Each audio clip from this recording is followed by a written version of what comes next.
This video is about how Israel defied odds in multiple wars. Subscribe for more. The sun dipped low on the horizon, casting a golden hue over the arid landscape of the Negev desert in Israel. It was June 1967 and the air was thick with tension. The young nation, barely 2 decades old, was caught in a storm of conflict. The stakes were high as neighboring states rallied against Israel, eager to erase its existence. In the heart of Tel Aviv, a hardened army officer, Colonel Avi Cohen, sat hunched over a map in a dimly lit command center. He traced the borders of Israel with a finger, his brow furrowed in concentration. Colonel Cohen was a man who had seen the ravages of war firsthand. His family had fled Europe during the Holocaust, settling in what would become Israel. The weight of history bore down on him, and he felt the pulse of his people's desperation. They were surrounded by enemies, Egypt to the southwest, Syria to the north, and Jordan to the east. Each day, the threat of invasion loomed larger. Across the ocean, in the United States, President Lyndon B. Johnson monitored the situation closely but grappled with his own political landscape. The Cold War was playing out in the shadows, and America had a vested interest in ensuring that Israel remained a bulwark against Soviet influence in the Middle East. Johnson's national security advisor, Walt Rostow, urged for military support, convinced that the survival of Israel meant the stability of the region. Meanwhile, in Cairo, Egyptian President Gamal Abdel Nasser was galvanizing Arab nationalism, stoking the fires of war. His voice thundered through radios across the Arab world, promising to crush the Jewish state. "We will not rest until we have liberated Palestine," he declared, rallying troops and resources. The airwaves buzzed with fervor, and soldiers prepared for what they believed would be a swift victory. On the front lines, Lieutenant Yael Levy, a fierce and determined soldier, stood among her peers in the Israeli Defense Forces. She was a woman of resolve, driven by a sense of duty to protect her homeland. Her father had been a freedom fighter in the War of Independence, and now she carried the torch of resilience. Fear coursed through her veins, but it was overshadowed by a fierce commitment to her people. As she looked into the eyes of her fellow soldiers, she felt a bond that transcended their differences in background and belief. The central conflict was clear. Israel stood on a precipice, teetering between existence and annihilation. The odds were stacked against them. The Arab states had superior numbers, a larger cache of weaponry, and the fervor of thousands willing to fight. Yet, as Colonel Cohen knew, this was a fight for survival, one that would not only shape the future of Israel but also reverberate across the globe. Back in Tel Aviv, Colonel Cohen gathered his top commanders for a briefing. "We must strike first," he declared, his voice steady but urgent. The room was charged with an electric mix of fear and determination. The generals understood the gravity of their situation. They had to act decisively to secure the nation's existence before their enemies could execute their plans. Yael overheard the whispers among the ranks, her heart racing with anticipation. The words of the colonel ignited a fire within her. She was ready to fight to defend her home, but she also felt an unshakable sense of dread. What would it mean to go to war again? The scars of the past were still fresh in the minds of her family and community. As Israel prepared for potential conflict, a shadow loomed in the form of Germany. Decades had passed since the end of World War II, but the ghost of the Holocaust still haunted many within the Jewish community. Ironically, it was in post-war Germany that some began to find themselves aligned with Israel's cause, as the new West German government sought to establish itself as a legitimate entity on the global stage.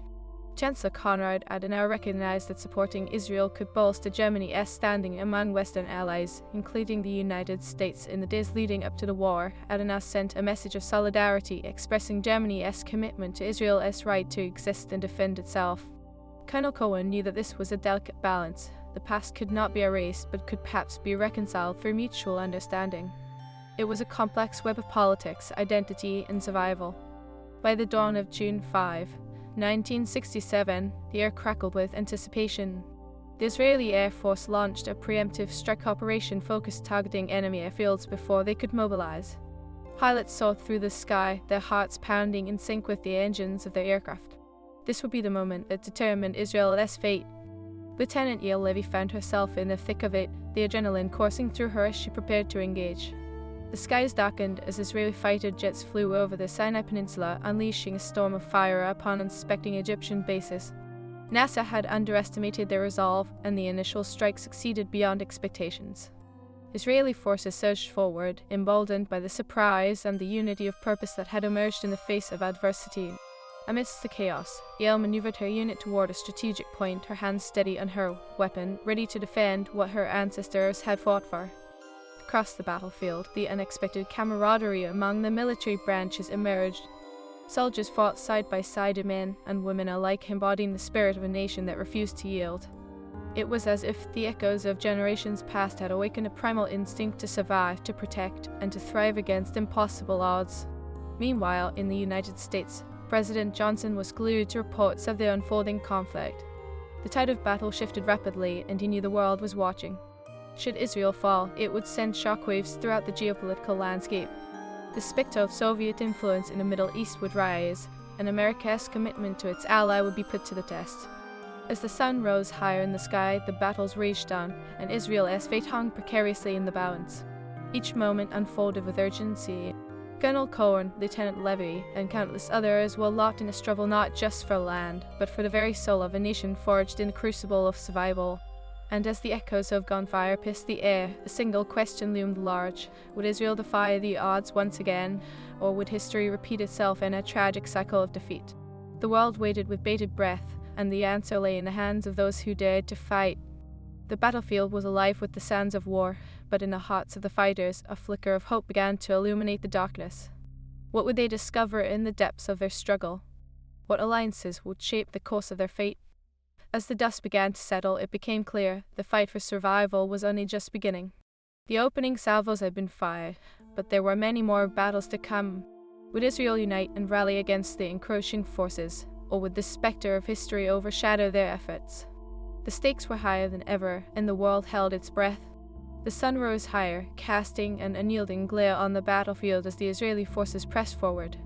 The roar of gunfire filled the air, mingling with the cries of soldiers as they fought for every inch of ground. Lieutenant Yale Levy led her unit through the swirling dust, her heart pounding with the urgency of the moment.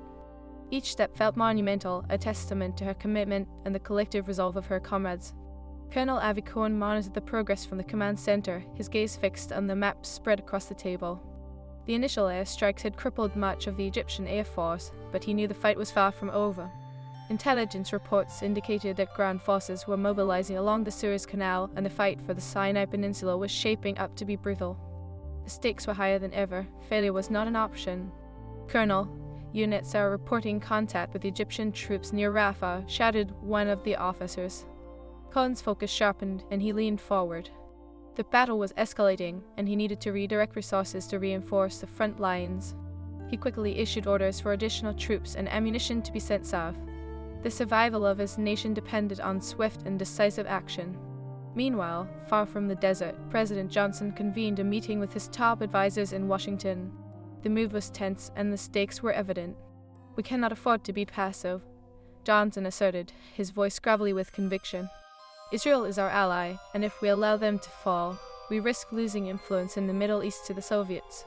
Walt Rostow nodded in agreement. "If we support Israel now, it will send a clear message to our adversaries. The balance of power in the region hangs in the balance." The room buzzed with concern and urgency, a reflection of the geopolitical stakes at play. Johnson's decision-making would ripple across continents, affecting the lives of countless individuals in the crucible of war. Back on the front lines, the sound of artillery echoed through the air as explosions lit up the horizon. Yale maneuvered her units strategically, utilizing the terrain to their advantage. She issued commands with clarity, each order fueled by adrenaline. The soldiers around her responded fiercely, driven by a shared sense of purpose. They fought not only for victory, but for a future free from oppression, a future their ancestors had yearned for. As they advanced, the reality of combat began to settle in. They encountered fierce resistance from Egyptian forces, entrenched and ready to defend their positions. A barrage of gunfire erupted, and Yale ducked behind a boulder, her heart racing. She felt the weight of her duty pressed down anew. The image of her father, a freedom fighter during Israel's War of Independence, flashed in her mind. She knew she had to honor that legacy, even if it meant facing the grim reality of war head-on. "Cover me," she shouted, rising from her cover and sprinting toward the enemy line. Her soldiers followed her lead, inspired by her courage and determination. They launched a counter-offensive, engaging in fierce combat. The chaos of war surrounded them, but amidst the turmoil, Yale felt an unbreakable bond with her comrades. They fought as one, driven by a singular vision of survival. As the battle raged on, Colonel Cohen received an urgent report. "Sir, we were losing ground near the Sharm el-Sheikh," an officer exclaimed, his voice laced with panic. Cohen's heart sank. The strategic port was vital for Israel's control of the Red Sea, and losing it could have dire consequences. He knew he had to act quickly to turn the tide. "Send reinforcements immediately," Cohen ordered, his voice steady despite the mounting pressure. "I want a counterattack launched at dawn tomorrow. We need to reclaim that position before it's too late." In the chaos of the battlefield, the sun began to set, casting long shadows over the land.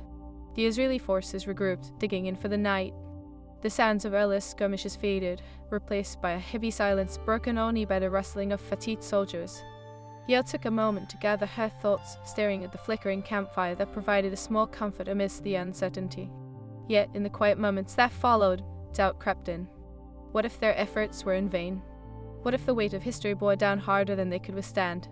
Yael fought to silence these thoughts, reminding herself of the sacrifices made by those who came before her. She glanced around at her fellow soldiers, their faces reflecting a mix of determination and weariness. They were a tapestry of backgrounds and stories, united in a single mission, the survival of their homeland. The night passed slowly, and as the first light of dawn broke over the horizon, the Israeli forces prepared for the counterattack. Colonel Cohen stood at the front lines, issuing final orders to his commanders. "We must reclaim Sharm el-Sheikh. It's not just about territory, it is about our right to exist. We fight not only for ourselves but for the future of our children." As the soldiers took their positions, tension charged the air. The sound of artillery fire from the Egyptian side echoed ominously, a reminder of the fierce battle that lay ahead. Yael stood shoulder to shoulder with her unit, taking a deep breath to steady her nerves. The moment had arrived. "On my mark," Cohen shouted, his voice cutting through the morning mist. The soldiers readied themselves, hearts pounding in anticipation. 3, 2, 1, attack. The command unleashed the torrent of energy as Israeli forces surged forward, a wave of unwavering resolve crashing against the fortified enemy positions. Gunfire erupted once more, and the battlefield erupted into chaos. Soldiers fell, and the cries of the wounded echoed, a stark reminder of the cost of war. Yael led the charge, her weapon raised, adrenaline coursing through her veins. The memories of her father's bravery ignited something deep within her. They fought as one, determined to reclaim what was rightfully theirs. As the battle unfolded, it became clear that this conflict was about more than just land. It was about identity, legacy, and the unyielding desire to carve out a place in history. Across the ocean, President Johnson watched the unfolding crisis with a heavy heart. Intelligence reports flooded in, suggesting that the tide of battle was shifting in favor of Israel. However, the weight of American support still hung heavily over him. Should he escalate military assistance or allow Israel to fight its own battles? The decisions made in this moment would not only shape the future of the Jewish state, but could also redefine America's role on the global stage. In the midst of the fierce fighting, as Israeli forces pressed deeper into enemy territory, a sudden burst of gunfire erupted, and chaos reigned. Yael found herself separated from her unit, the sounds of battle drowning out her calls. Alone and disoriented, she took cover behind a crumbling wall, catching her breath. The air was thick with dust and the acrid smell of smoke, and for a fleeting moment, doubt whispered in her ear. Just then, an Egyptian soldier appeared, weapon aimed. Time slowed as Yael's instincts kicked in. Adrenaline surged as she made a split-second decision, firing her weapon. The soldier fell, and her heart raced not only from the shock of combat, but from the realization that she had crossed a line she never thought she would. The battle continued to unfold around her, the clash of ideals and identities manifesting in a brutal contest of wills. The fate of Israel hung in the balance, and as the dust settled from this latest confrontation, the outcome remained uncertain. Would their fight for survival culminate in triumph, or would the weight of history bear down once more? The world held its breath, waiting to see if Israel would defy the odds yet again or succumb to the relentless tide of conflict. In the heart of the desert, lives intertwined in a struggle that would echo through generations to come. The next chapters of their story were unwritten, and as the sun rose higher, the relentless march of history continued. What alliances would emerge? What sacrifices would be made? With each passing moment, the future of a nation hung in the balance, and the stage was set for a confrontation that would resonate across continents and redefine the very essence of identity. The chaos of battle reverberated through the air as Lieutenant Yael Levy fought to regain her bearings. The echoes of gunfire faded momentarily, overtaken by the adrenaline-fueled realization of her surroundings and the enormity of her task. She pressed her back against the crumbling wall, breathing heavily, listening to the distant shouts of commanders rallying their troops. The bitter taste of conflict lingered on her tongue, a mixture of fear and determination. In the thick of the Sinai Peninsula, the stakes felt impossibly high. As the sun climbed higher in the sky, it illuminated the faces of soldiers fighting on both sides. They were not merely combatants, they were individuals with dreams, fears, and histories that had led them to this moment. With each passing minute, Yale was acutely aware that they were entwined in a larger narrative, one that spanned continents and generations. Across the battlefield, Colonel Avi Cohen was deep in the fray, his voice cutting like a whip through the chaos. Push forward, we cannot give them an inch. His orders were met with the obedience born from years of training and the urgent desire to protect their homeland. The Israeli forces surged, emboldened by the earlier successes, but the resolve of the Egyptian troops was fierce, fortified by a sense of duty to their own nation. Each skirmish became a microcosm of the broader conflict, to battle not just for land, but for identity and legacy. The weight of history bore heavily on Yale and her compatriots, the echoes of their ancestors propelling them into the fray. Meanwhile, across the ocean, President Johnson watched the unfolding events through a haze of smoke and uncertainty. His advisors fixed their eyes on reports flashing across their screens, updates that revealed the shifting tides of war. The Israelis are gaining ground, but we must be cautious, Johnson announced, steeling himself against the pressure mounting from both allies and adversaries.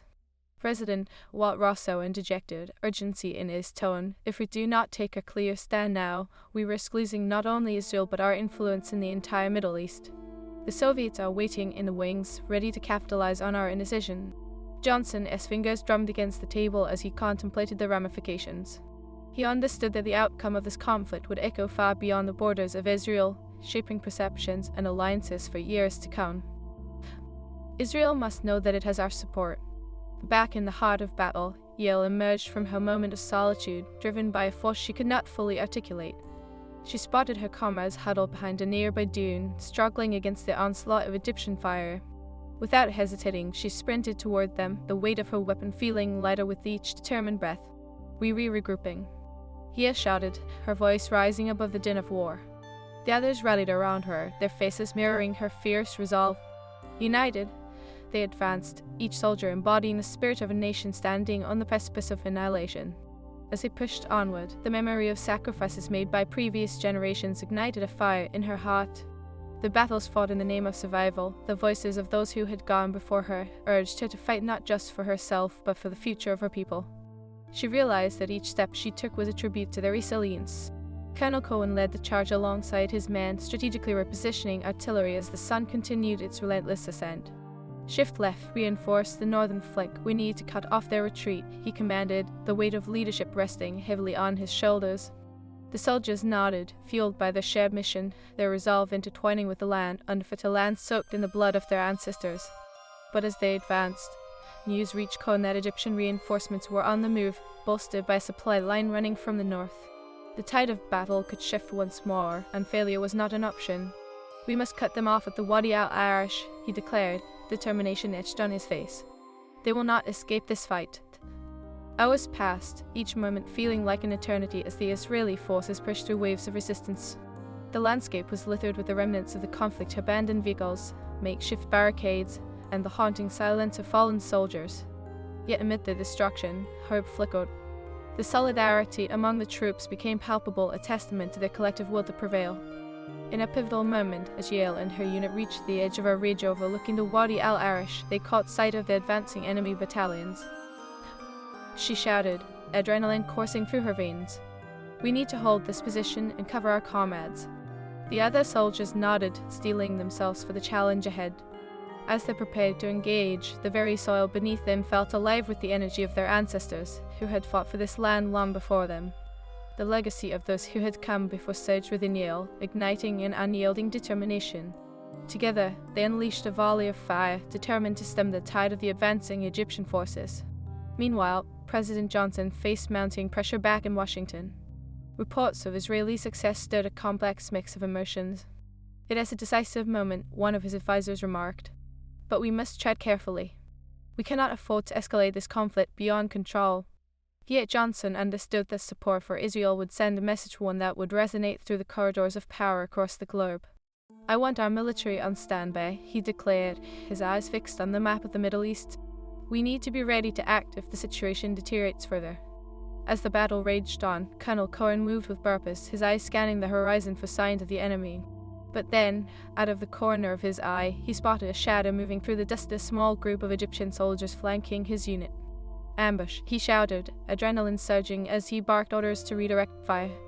Yale and her comrades reacted instinctively, pivoting to engage the new threat. The clash of weapons and shouts of battle filled the air as they fought fiercely to protect their flank. Yale's heart raced as she ducked and weaved, firing with precision, each shot echoing the urgency of the moment. But just as they began to gain ground against the enemy, a deafening explosion rocked the area, sending shockwaves through the air. Yale stumbled, thrown off balance as chaos enveloped her. The world spun as she struggled to regain her footing, but as she looked around, she realized the battle was far from over. The fight for their existence was only beginning. The dust settled, but the uncertainty remained. Colonel Cohen and his unit regrouped, battered but undeterred. "We push forward. This is our moment," he shouted, galvanizing his troops. They advanced once more, united in purpose, determined to reclaim their destiny. As the sun began its descent, casting long shadows across the battlefield, a sudden realization struck Yale. The war was not just a fight for survival, it was a battle for identity against an incomprehensible backdrop of history and pain. This realization fueled her resolve as she moved forward, side by side with her comrades, each step echoing the promise of a future yet unwritten. And as the dust rose once again, the reality of their struggle morphed into something larger, an eternal fight for freedom, identity, and a place in history that could not be erased. The next chapter loomed, fraught with uncertainty and hope, as the world watched with bated breath. Would Israel emerge victorious, or would the shadows of history loom larger than their aspirations? The answer lay just beyond the horizon, waiting to be revealed in the heart of battle. The turmoil of war surged around Lieutenant Yale Levy as she fought to regain her composure. The dust settled slightly, revealing the grim reality of the battle that had unfolded. She could see her fellow soldiers regrouping, their faces a mix of resolve and fatigue. The sun hung low in the sky, casting its final rays over the Sinai Peninsula, illuminating the scars of conflict etched into the land. Realizing they were in a race against time, Yale drew upon every ounce of her training. "We need to hold this position," she urged her comrades. "If we falter now, we risk losing everything." The urgency in her voice resonated, and the unit began to strategize quickly amid the chaos. They had to push back, reclaiming not just territory but the very essence of their fight for survival. Meanwhile, Colonel Avi Cohen, bloodied but unbowed, led his forces with a fierce determination. "We cannot let this be our end," he shouted above the din of battle. "We are not just fighting for our land but for our legacy. Each one of you has a role in this fight." As the words left his mouth, a renewed vigor spread among his troops. They were not just soldiers, they were a part of a story that had been written long before their time. The roar of artillery fire echoed across the battlefield, and the Israeli forces began their counteroffensive. They had suffered losses, but their resolve was unshaken. "Advance," Cohen commanded, pointing toward the Egyptian lines. The soldiers surged forward, their hearts beating as one, inspired by the sense of unity that had emerged from the depths of despair. On the other side of the battlefield, Egyptian troops were equally determined, aware of the stakes involved. Their leaders had painted victory as not just a military objective, but a cultural resurgence. "For Egypt, for our brothers," a sergeant yelled, rallying his men. As bullets whizzed past, they dug deeper into their positions, fighting not just for land, but for their identities, their very place in history. As the two forces clashed, Yale found herself face to face with an Egyptian soldier, both of them caught in the throes of war. For a brief moment, time slowed. The noise of the battlefield faded as they locked eyes, each bearing the marks of their respective histories. She felt the weight of her ancestors' sacrifices pressing down on her, and with a fierce resolve, she fired her weapon, a shot echoing in her mind long after it rang out. The battle raged on, dust and smoke swirling as both sides fought desperately for control. Colonel Cohen's tactical acumen shone through as he orchestrated a series of maneuvers, using the terrain to his advantage. "Flank them from the east," he ordered, his voice cutting through the chaos.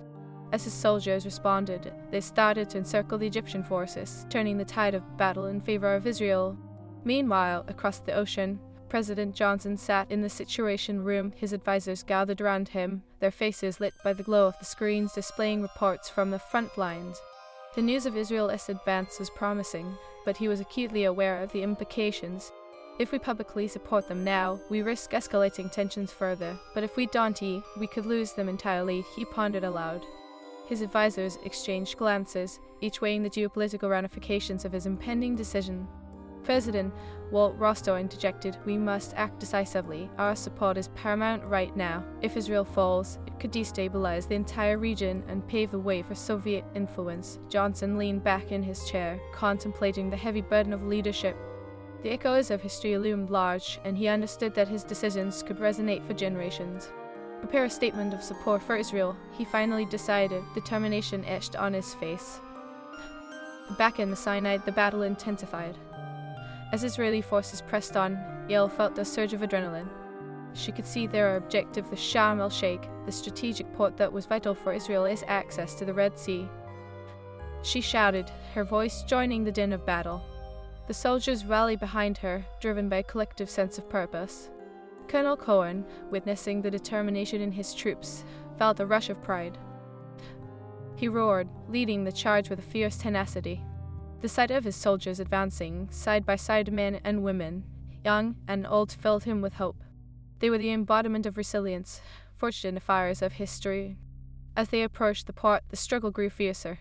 The Egyptian soldiers, realizing the significance of the battle, fought with renewed vigor and willing to cede ground.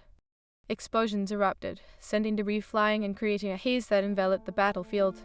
Yet against all odds, the Israeli forces pressed forward, undeterred by the chaos surrounding them.